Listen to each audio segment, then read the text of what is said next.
আসসালামু আলাইকুম রহমতুল্লাহি ওয়া বারাকাতুহু। আজকের ঘটনা হচ্ছে বানি ইসরায়েলের ঘটনা। বানি ইসরায়েলের একটি বাচ্চা শিশু কীভাবে আল্লাহ সুবহানাহু ওয়া তাআলা তার কথা ফুটাচ্ছে, জুবান ফুটাচ্ছে, কীভাবে শোনা। ইবন আল্লাহ বনি ইসরায়েলদের যুগেরই ঘটনা। বনি ইসরায়েলদের জামানায় সে তার একটি শিশুকে স্তন্যদান করছিল, মানে দুধ পান করাচ্ছিল।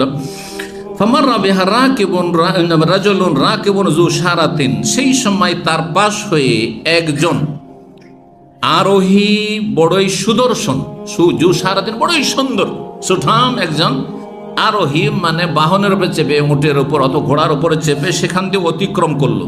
সে ছিল একজন রাজা বা শাসক ছিল। তো ফাঁকালাত, ওই মহিলা তখন আল্লাহর কাছে আকাঙ্ক্ষা করলো, আল্লাহ আমার এই যে ছেলেটা আমার কোলে আছে, এটাকে এইরকম রাজা বানিয়ে দাও। কারণ মানুষ দুনিয়ার ক্ষেত্রে ছেলে মেয়েরা বড় হোক, এটা সবাই চায়, তাই না?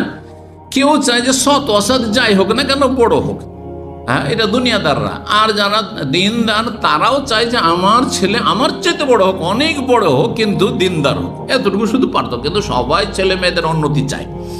তো এই দোয়া করলো। ফাকালাত, তখন সে মহিলা দোয়া করলো আল্লাহ, আল্লাহুম্মা জাল ইবনি মিসলাহু, হে আল্লাহ আমার ছেলেটিকে এই যে সুদর্শন সুঠাম সুন্দর আর এই যে আরোহী ঘোড়ার পিঠে চেপে আছে এই রাজা, এইরকম বানিয়ে দাও আল্লাহ, বড় হয়ে যেন এইরকমটা হয়।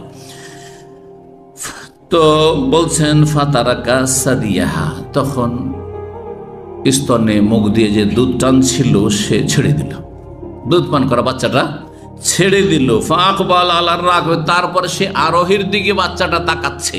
ছোট বাচ্চা মায়ের কোলে দুধ পান করছে এই বয়সে, সে আরোহীর দিকে তাকাচ্ছে আর বলছে, ফাকালা, বলছে সেই ছেলে, আল্লাহুম্মা লা তাজালনি মিসলা, আল্লাহ এই জালেম শাসকের মতো করিও না, আমাকে এইরকম করিও না। আমার মা দোয়া করছে আমার ছেলে যেন এমনটা হয়, এইরকম রাজা হয় আর সুঠাম সুন্দর হয়, আল্লাহ এমনটা আমাকে বানায়ও না।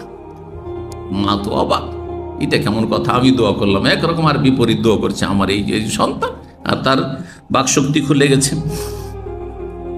তো তারপরে সুম্মা আকবাল আলাইহি, তারপরে আবার দুধ পান করতে শুরু করলো বাচ্চাটি।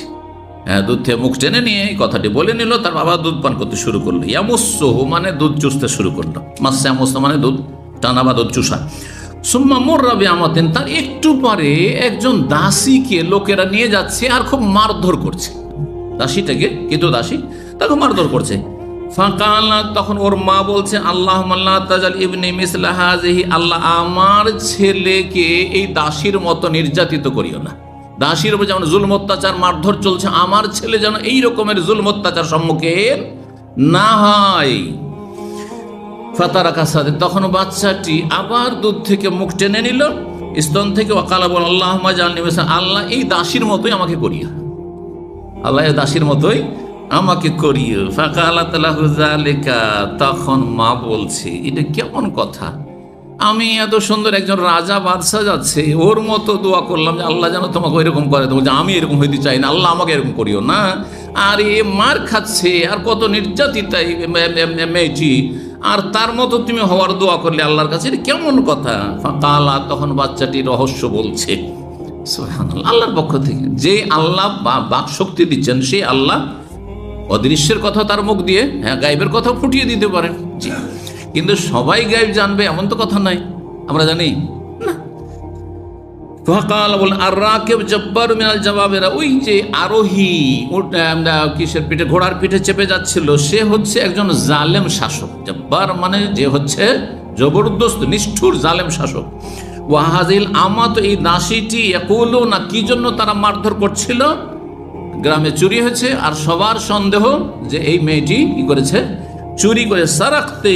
আর তারপরে যে এই মেয়েটি সম্পর্কে অপবাদ দিতে শুরু করলো যে তুমি হচ্ছে অসতী, তুমি জেনাকারিনী, তুমি চোর চুন্নি, এইরকম করে মারধর করছে। ওয়ালাম তাহলে, অথচ সে নির্দোষী, তার কোনো দোষ নেই। আমি এরকম চাই, ভালো মানুষ হতে চাই, ভালো মানুষ হতে চাই।